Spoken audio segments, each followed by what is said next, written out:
Hey, what's up mga bubuyog? Your Mac Peace Furnace back for another video. At ngayon ay more example tayo sa mga pag-solve ng internal forces.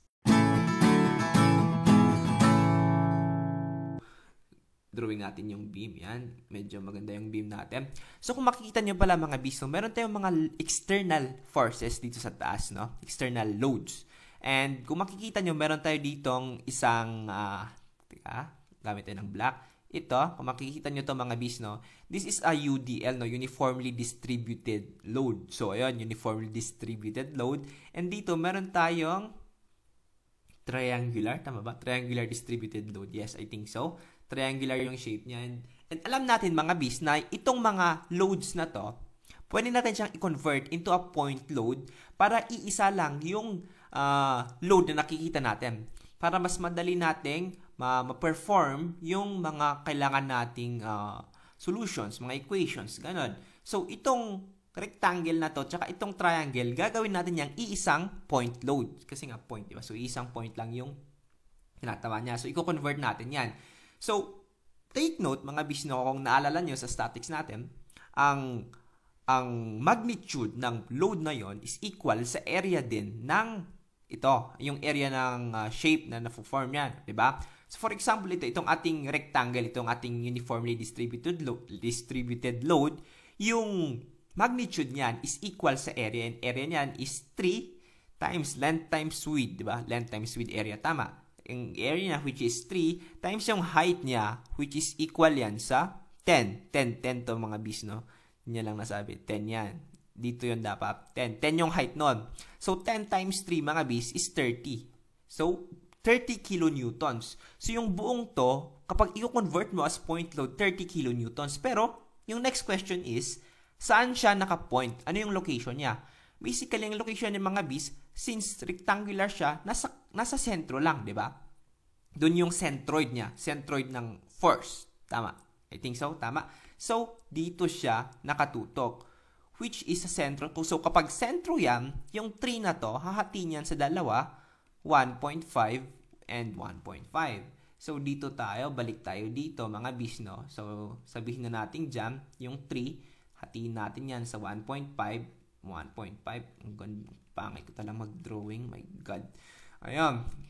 Ito, mga bis, no? Ito yung point load na yon. Yan. So, ito yung point load na yun. Point load na yun, which is, ang sinabi natin na value niya is yung area ng shape. At yung area ng shape natin is 10 times, 10 times 3 kasi nga length times width, rectangle, di ba? So, magiging 1.5 times, hindi, 3 yun. 3 times 10 is 30 kilonewtons. Yun. 30 kilonewtons yan, mga bis, no? Okay, next. Dito naman tayo sa triangle, no? So, sa triangle, same din. Kukunin din natin yung area niya. So, area ng triangle, kung maalala natin is 1/2 base times height, di ba? So, ano yung base natin? Ang base natin is 3 ulit. Ano yung height natin is 10. So, 10 times 3 is 30 divided by 2 kasi nga base times height divided by 2 is 15 kilonewtons. Okay? Teka lang. Yan. Meron tayo ditong 15 kilonewtons. Ngayon, di natin alam kung saan ulit yung positioning niya. Pero kung naalala ulit ninyo sa statics natin, nasabi natin na sa isang triangular load, triangular distributed load, ang location ng load na yon, kapag i-convert natin as point load, is 1/3 mula doon sa height niya. Okay? So, dito yung height niya, 1/3 papunta dito, ito yung location ng ating point load na to. Okay? So, ito, 3 yan, di ba mga bis? 3. So, ano yung 1/3? Ito is 1/3 yan ng 3. Ano yung 1/3 ng 3, mga bis, no? 1/3 ng 3 basically is 1. Okay? So, from dito, go ulit tayo dyan. Ito, 1 meter yan. Dito, nakatutok yung isang parang 24 oras. Dito nakatutok yung, ano tawag dito? Yung isang load natin, yung triangular distributed load natin na convert natin as point load, which has a magnitude of 15 kilonewtons. Ayan. So, bale, na-convert na natin yung dalawang distributed load natin, no? So, 30 as 15. So, ayan, wag niyo kakalimutan yon. Trapezoid man yan, rectangle, triangle, mas magandang i-convert niyo muna sa point load bago kayo mag-proceed sa mga next step para hindi kayo mas mahirapan. Ayan. Ang haba-haba ng mga sinasabi ko. Ayan, erase ko lang muna yung mga yan, ha? Ayan. Okay, magpatuloy tayo. Mahaba para maraming ads. Okay, so ngayon, hindi lang naman yun yung mga external loads natin. Hindi pa kompleto yung FBD natin kasi kung makikita nyo, meron siyang support dito. Dito, meron siyang support. Ito, makikita nyo, roller siya, no? Roller support kasi nga, circle lang yan. So, kapag roller support lang yan, mga bis, tandaan nyo, kapag roller support lang yan, yung sinusupport lang yan is yung vertical load. Okay? So, pag ganyan lang yan. Kasi nga, roller. Yan. Tamang explanation ba? Tama. Ito naman mga bis is a pin support, no? So meron yang vertical and horizontal reaction sa mga loads na yan. So ito, meron yang vertical at meron yang horizontal. Yung direction ko dito, assumptions pa lang to. Pero ito, sigurado akong pataas yan. Ito, sigurado akong pataas yan. Di ba? Kasi nga sinusuportahan niya yung load sa taas. So parang kinokontra niya. Yun. So assumption lang naman. So after nating ma-sketch yung FBD, tignan natin kung ano yung mga kailangan pa nating isolve, no? So analyze ulit natin mga bis. Yung tinatanong sa problem, ano daw yung internal forces dito sa point C, 'di ba? Kasi ito yung point C, ito yung point A, tapos ito yung point B. Okay. So ano din yung mga internal forces dito sa point C? So take note mga bis, no, kapag kailangan yung kunin yung internal forces dito, just take a look on the left or at the right side. Let's select kung ano yung mas madali. Yung left side ba or right side? What do I mean with mas madali? Mas madali in a way na bago kasi tayo makaproceed na bago kasi tayo pwedeng mag-proceed para i-solve yung internal forces dito sa cut section na to, kailangan nating kailangan nating ma-identify lahat ng external forces. It's either sa left or right niya. So, dito, kung makikita nyo mga bis, mas madaling dito na lang, mag-focus na lang tayo sa left side kasi isa lang yung reaction support na kailangan nating i-solve. So, mag-focus tayo sa left side. Diba? Tama? Alright? So, ngayon, isolve muna natin tong roller support na to. So, let's name that FA. No? FA na lang. Force A. Solve muna natin yung force A na yan. Okay? So, ayan. Para i-solve yan, syempre, gagamitin natin yung tatlong equilibrium conditions. Para ma-solve yan, gagawin kong reference point yung B, di ba? Kukunin ko yung moments, summation of moments at reference point sa B. Kasi kapag at reference point yung B, may eliminate natin tong dalawa. Okay? So, solve tayo. Summation of moments with respect to B is equal to 0. And let's assume na ang clockwise ba to, counterclockwise. Pangit talaga ng drawing ko. Clockwise. Tama. Clockwise siya. Let's assume that clockwise is positive. Okay? Now, simulan natin dito sa FA. Force A, ano yung distance niya from force A going to B? Kasi nga B yung reference point natin. From A to B yung reference point natin, that's dito tayo tingnan kasi ang pangit ng FBD ko dyan. 3 plus 3, 6 meters. Okay, wag mo nating ilagay yung ating mga units kasi medyo mahaba. Nakakalito rin kasi minsan. Pero hindi naman tayo dito nag-convert ng kung ano-ano, kaya okay lang. Alam natin kung saan tayo patungo. Okay.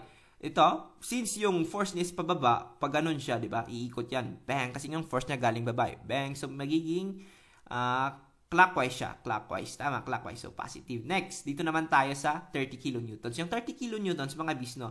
Pababa siya, no? So, kapag bababa yan, dito yung reference rate mo, iikot yan. Magiging, kapag iikot yan ng pag ganon, ang hirap ko mag-visualize, counterclockwise. So, negative yan. Negative 30 kilonewtons times yung distance niya papuntang doon, that's 1.5, yun, no? 1.5, tapos alam natin na ito is 3. So, 1.5 plus 3 is 4.5. Alright?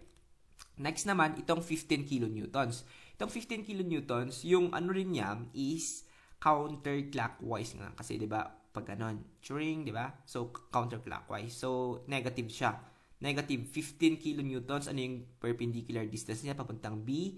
That's,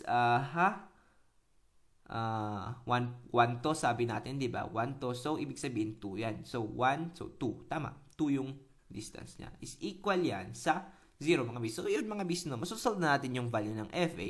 FA is equal to, ayan, calculator tayo, 27.5.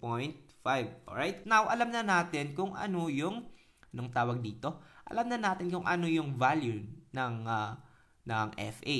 Now, sabi ko nga kanina, try lang nating i-isolate yung section. I-cut natin, tapos tignan natin yung side na to. Na-solve na ba na lahat ng external forces dito? I think so, kasi alam na natin na 30 yan, alam din natin yung value ng FA.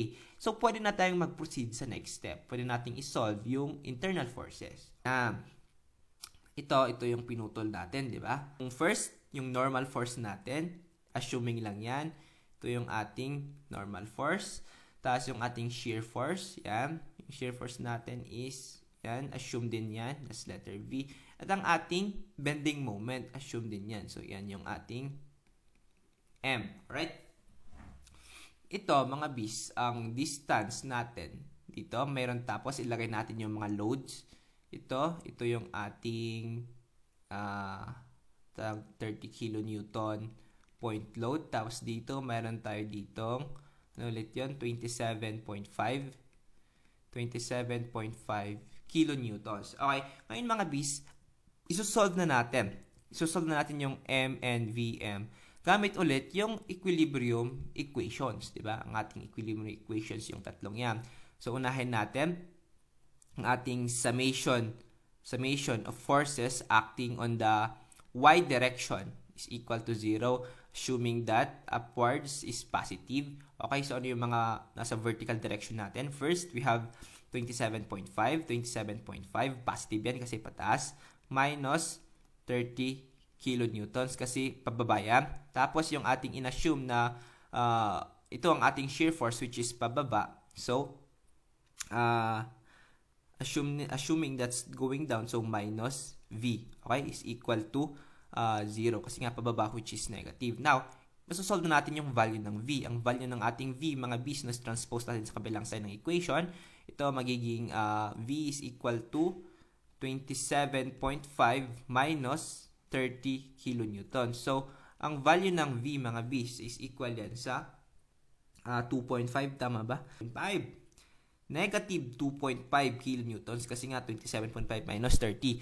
Okay mga bis, kapag nag-negative yung sagot nyo, ibig sabihin mali yung assumption nyo. Okay, so para maging positive yan, papalitan na natin yung ating ito. So, pataas pala siya, mga bis, no?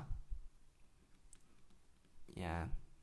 This is 2.5 kilonewtons. Ito na yung ating V, di ba? Okay, next.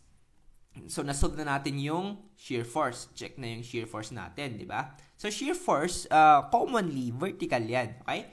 Next, dito naman tayo sa ating, saan na tayo? Normal force. Normal force. So, summation of forces in the x direction, the x-axis, tama, is equal to 0, assuming that force is going to the right is positive. Okay, so proceed na tayo. Ano yung mga forces nasa x direction? Yung makita nyo, yung n lang, which is the normal force, di ba? So, normal force is equal to 0. Ayun. So, nasolve na natin yung normal force. Di ba? Ang dali. So, 0 siya. Kasi nga, wala nang ibang forces na nag-act sa horizontal direction. So, alam na natin yung value, which is 0. Di ba? Next, solve naman natin ngayon yung ating bending moments. Okay? So, isolve naman natin itong ating letter M. Para ma-solve yan, mga bis, no? Kunin natin yung summation of moment. Okay? So, saan yung gusto nyong reference point, mga bis? So, gawin ko na lang reference point. Dito yung 27. Dito na lang. At point A. Point A to, di ba? Yeah. Gawin ko na lang tong reference point, yung point A. Summation of moment at A is equal to 0. Pero kung gusto nyong gawin tong reference point, pwede rin naman. You will still yield with the same answer. And let's assume that clockwise is positive. Okay, so ano yung mga forces dyan? Siyempre, ito hindi na natin to ilalagay kasi nga 0 din yung distance niya sa A. So, 0 times 27. It doesn't make sense, di ba? Punta na tayo dito sa 30. So, yung 30 kilonewtons, ang distance niya dito, papunta sa A, is, sabi natin kanina, is 1.5, di ba? Tapos, next dito is, anong next na force? Itong 2.5 plus 2.5 kilonewtons. Itong 2.5 kilonewtons, mga bis, ang distance niyan, kasi diba ito is point C, ito, 1.5 plus 1.5 is 3. Yan. Okay, wait, sorry. Nakalimutan natin yung mga sign conventions. Ito, push nyo yan, A yung reference point, huwag kakalimutan, ito yung reference point, iikot yan. So, kapag ikot ng pagganon, counterclockwise, tamang positive. Dito naman tayo sa 2.5.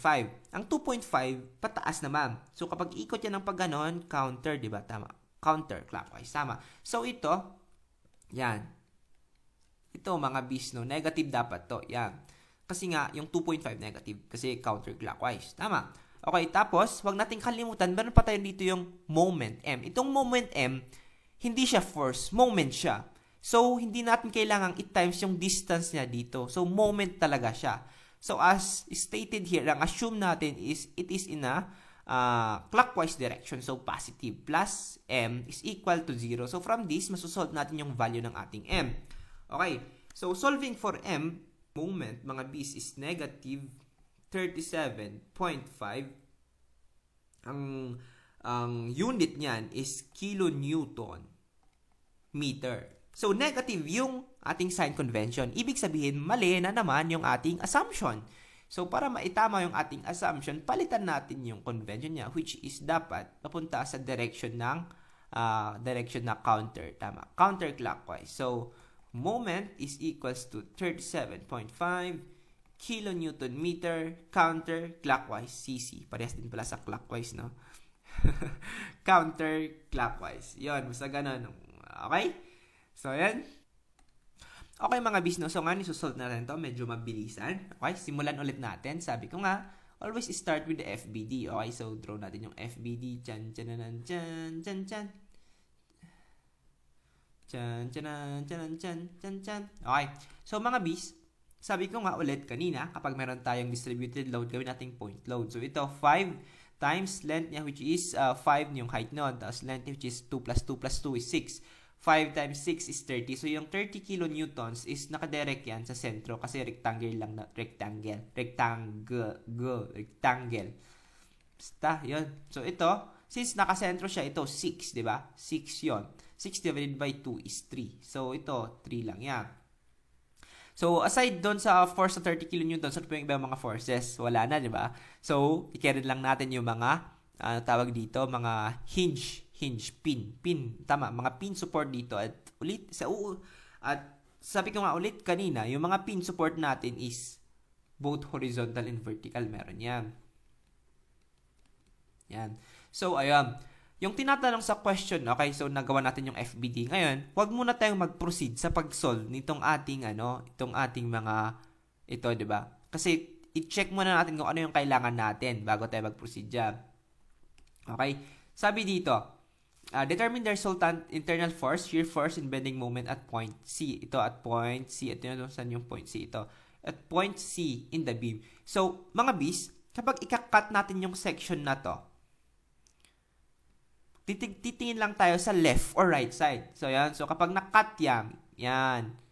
Parang yun yung cut section. Yan. Kapag na-cut yan, it's either dito tayo mag-focus or dito sa kabila. So, basically, ang kailangan lang nating isolve ng mga forces is either pumili tayo kung yung dalawang to or yung dalawang to. Kasi, kapag sinolve natin to, hindi natin kailangan isolve to. Pwede mo ring isolve yan kung marami kang time para i-check kung tama yung sagot mo dito. Diba? So, for this time, mga bisno, ito na lang muna yung gagamitin natin. Okay? So, Control Z ko yan. Ayan. Ngayon, mga bis, kailangan natin itong isolve yung dalawang forces na to. So, pangalanan natin sila. Diba? Ang hirap naman kapag wala kang pangalan, kapag walang label. Diba? Ang hirap nun. Diba? Ito, A. Point A. So, gawin ko tong AX. Hindi, tama. AX. Tapos ito, AY. Okay? So, kailangan kong isolve yung dalawang to. Paano ko to masosolve, mga B's? Okay? So, ito yung buong FBD. Okay? So, dito, ito, point, ano ulit to? Point D. Ito, point D. Yung gagawin ko, mga B's, para makasolve ako dito, ay gagawin kong reference point yung D. Gagamitin ko yung summation of moments. Kung ano kasi yung reference point nyo sa summation, sa moments, kung ano yung reference point nyo, automatic yun na makakancel mo na yung mga unknown doon sa reference point na yon. Kasi nga, Kung doon yung reference point mo, lahat ng forces na nag-a-act doon sa reference point mo has a zero distance doon sa reference point. Kasi nga doon ka nag-a-act, di ba? Gets ba? Magulo? Nagugulo na rin ako eh. Okay, so ngayon, mag-summation muna tayo. Summation of moments at D, di ba? Summation of moments at D is equal to 0, assuming, yun, sumarin yun, that clockwise clockwise moment is positive. Okay? So, simulan natin. Simulan natin ito so yung dalawang to, wag na nating ilagay. Kasi nga, 0 din yung distance nila. So, it doesn't count, di ba? Dito na tayo sa 30 kilonewtons. So, itong 30 kilonewtons, mga bis, no? 30 kilonewtons. Ano yung perpendicular distance niya papunta dito? Perpendicular is yung ito, di ba? So, 3. Ngayon, magka-clockwise ba yan or counter? So, kapag mag-act yung force dito, pababa, siyempre iikot yan. Bang! Diba? Iikot na siya ng clockwise. So, positive. Tama. Ngayon, ito naman, next is yung AX, mga bis. Itong AX natin, mga bis, itong AX natin is going clockwise rin siya, di ba? Pag ganun siya, mga bis. Nakikita, di ba? So, itong AX natin, mga bis, is plus, kasi nga, assume rin to. AX, kasi di natin alam yung value ng AX, pero yung distance, alam natin. From this diagram, ito, yan. From this diagram, alam natin na 3 meters yan. So, lagay natin na 3 yung distance niya, kasi nga perpendicular distance from the reference point. Next, meron tayong AY. Itong AY natin, mga bis, nakaparallel siya sa D. So, kapag nakaparallel siya sa D, ibig sabihin, wala siyang perpendicular distance. It means 0. Kasi nga, di ba, naka-align lang siya. Gets? Di ba? So, wag na natin ilagay yung AY. Now, masusolve natin yung value ng AX is equal to 0. Now, by solving, equate nyo lang yan. Negative 90 divided by 3 is negative 30 kilonewtons. At sabing ulit natin kanina, kapag nag-negative yung ating sagot, ibig sabihin mali yung assumption. So, para itama yung assumption, edi palitan natin to. Yung AX pala natin is pag-earn. Yan. So, ayan. So, doon, naging positive na yan. Kasi nga, pag ganun pala yung direction niya. So, direction, pag ganun. Okay, mga bis. So, paano ngayon natin isosolve itong ating AY? Okay, so tingnan natin, i-analyze natin. Kapag gagamit tayo ng summation of forces in vertical, alam natin to, pero dalawa yung unknown. Ibig sabihin, unsolvable pa rin.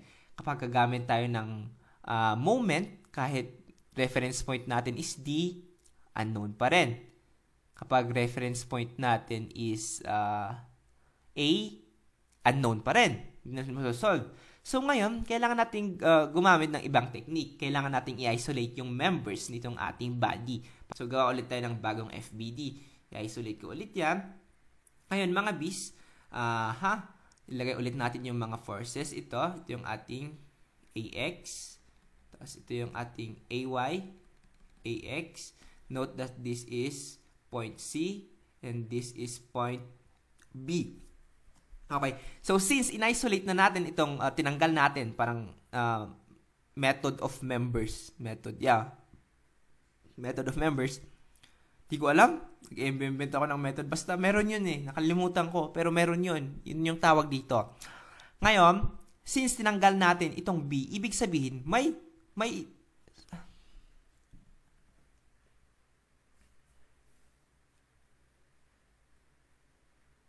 So, ayun. Since tinanggal natin dito sa B, ibig sabihin dito, okay. Hindi ko na kailangan.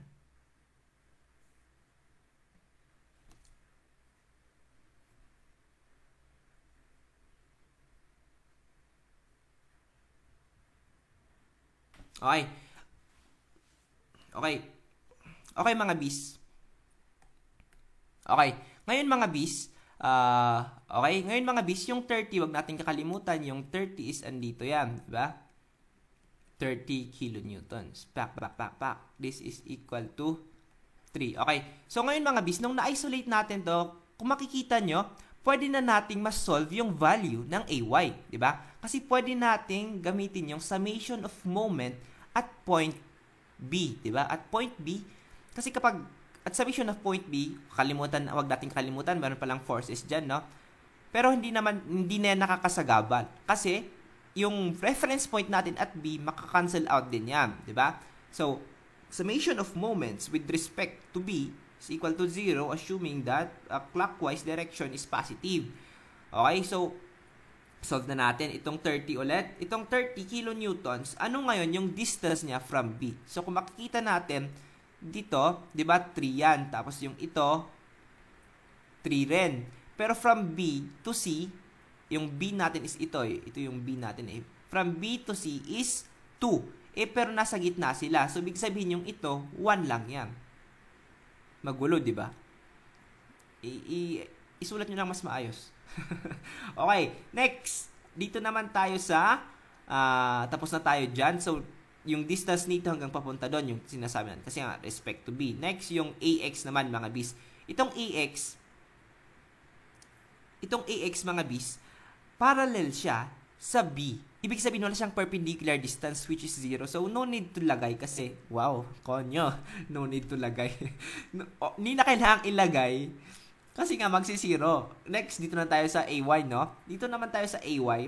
Ang AY natin, mga bis, okay. Sign convention, sorry. Itong 30, ipupush nyo yan pababa. Ibig sabihin, magiging clockwise. Hindi, ipupush nyo yan pababa. Magiging counter, so negative yan. Itong A, ano to? Anong sign AX? Ang pangit ko talaga magsulat. Itong AX, wala na yan. Itong AY naman, mga bis, hindi natin alam yung value ng AY. Pero kapag mag-aak yan dito sa ating beam, iikot yan pa clockwise. Tama? Clockwise. Yes. So, positive. Clockwise. AY, hindi natin alam yung magnitude kasi yun nga yung sinosolve natin. Pero pwede nating masolve. Alam natin, yung perpendicular distance niya papunta dito. And that is equal to, so kung ito ay 3 at ito ay 1, as we said before, 3 plus 1 is 4. Okay? So, ayun, is equal to 0. So, now, solving for AY, that's equal to 30 divided by 4. AY is equal to, calculator, 30 divided by 4, it's equal to 7.5. So, 7.5 kilonewtons. Mga bis, positive siya. Ibig sabihin, tama ang ating AY. Chancananan. Hirap kumita ng pera. Woo! Okay. Next. So, ayun. Alam na natin yung AX tsaka AY. Hindi na natin kailangan isolve to or yung mga forces dyan, di ba? So, yun lang yung kailangan natin.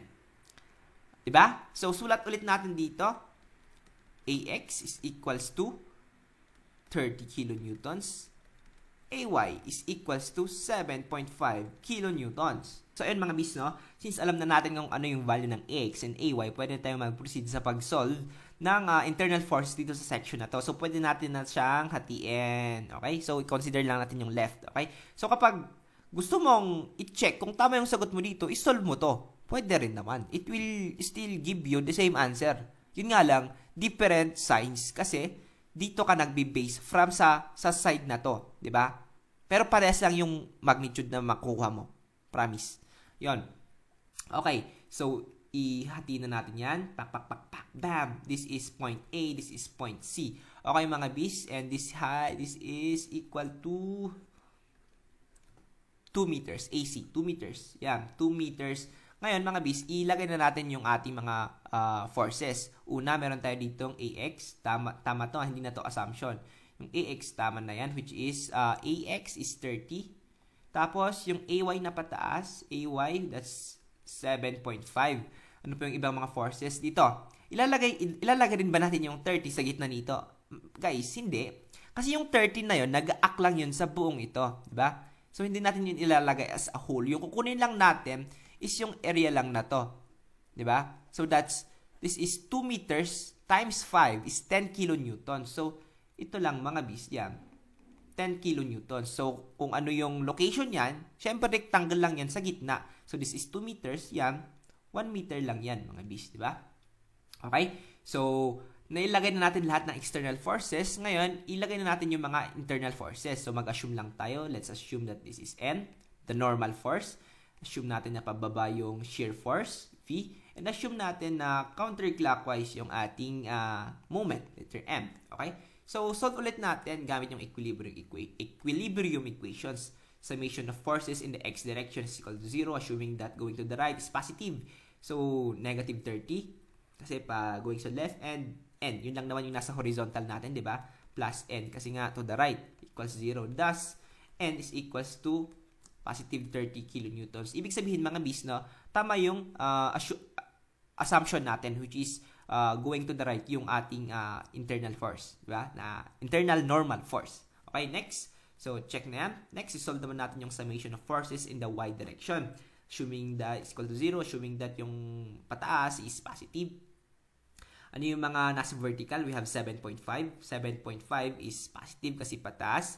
Tapos meron tayong 10 kilonewtons which is pababa. So, negative. Then, V natin, assume natin na pababa. So, negative 10 din yan. Negative 10. Ay! Negative V. Alright? So, is equal to 0. Solving for V. V is therefore equal to transpose magiging positive.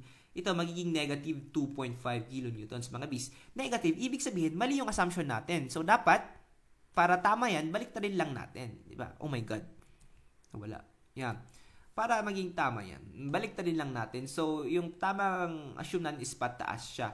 So, V is therefore equal yan sa mga bisa 2.5 kilonewtons. Pero, pataas. Ito mga bis, anong direction ulit natin yan? Pag ganon. Nasolve na natin yung normal force. Nasolve na natin yung ating shear force. Ngayon, isosolve naman natin yung ating bending moment. Summation of moments. Okay, so saan yung gusto nyo yung reference points? Either pwedeng dito, pwedeng dito. Ako, i-reference point ko na at A, di ba? Pero kahit saan man yung gusto nyo, it will still yield the same answer. Summation of moments with respect to A is equal to 0, assuming that clockwise is positive. So, itong dalawang to, hindi na to magmamatter kasi nga 30 tsaka 7.5 nasa A na siya. So, 0 din yung distance niya at A, di ba? So, wag nang ilagay. Next, 10 na tayo. So, 10 kilonewtons. Ano yung distance na from A? That's 1 perpendicular distance. Yon. Positive, negative. So, kung ito yung reference point mo, tas ito, iikot siya pag ganon, magiging clockwise. So, positive. Tama. Next, yung ating N. Yung N natin, hindi natin kailangang ilagay. Kasi nga, parallel din siya sa A. So, it will still have a 0 moment. Diba? Okay? Yung pwede natin ilagay is yung V. Kasi yung V, hindi siya parallel. Naka-perpendicular siya sa A.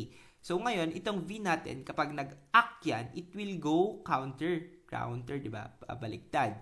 So, negative siya. Negative V ang value ng ating V, mga B's, is 2.5. Ano yung distance ng V hanggang A? That's 2 meters. Is equals to, hindi pa yan equals to 0. Yan. Tapos, i-add na lang natin yung ating moment, which is M. And again, sabi ko nga, bakit po hindi natin minumultiply yung distance ng M papunta dito? Kasi nga, moment na siya. Hindi siya force. Okay? May sense ba? Parang ganun. Okay, is equal to 0. So, solving for M, transpose natin sa kabilang side ng equation, magiging 10, teka lang, magiging negative 10 pala. Negative 10, ito magiging plus 2.5 times 2 is 5. So, M is negative 5. At kapag negative ulit, mali ulit yung assumption natin. Diba? So, hindi maganda yung assuming. Sasaktan tayo dyan, pre. Yan. So, ayun. Clockwise siya. Hindi na siya clockwise. Counterclockwise na siya. So, M is equals to 5 kilonewtons. Tapos, pag ganun siya, counterclockwise. Okay. So, ito yung ating final answers. Okay? So, ayun mga bis. Kung gusto nyo, kung ninanais ninyo, ay pwede rin nyo namang isolve yan gamit naman yung forces dito. You will still yield with the same answer, mga bis. Parehas lang po yung makukuha nyong sagot. So, ayun. Yung ginawa lang natin dito is we make sure na faster siya. And para mas madali nating solve. So, ayan. Kung may pag-aalinlangan kayo sa aking mga sagot, don't hesitate to comment down below. Malay nyo, nagkamali ako, itatama natin yan, di ba? Para we make an harmonic learning environment, tawag mo doon. So, ayan. I think dito na magtatapos Muli ako po inyong Buboy na nagpapaalala sa inyong maglakbay, mag-enjoy, maglaro, manaliksik, maging matinik. Javi out.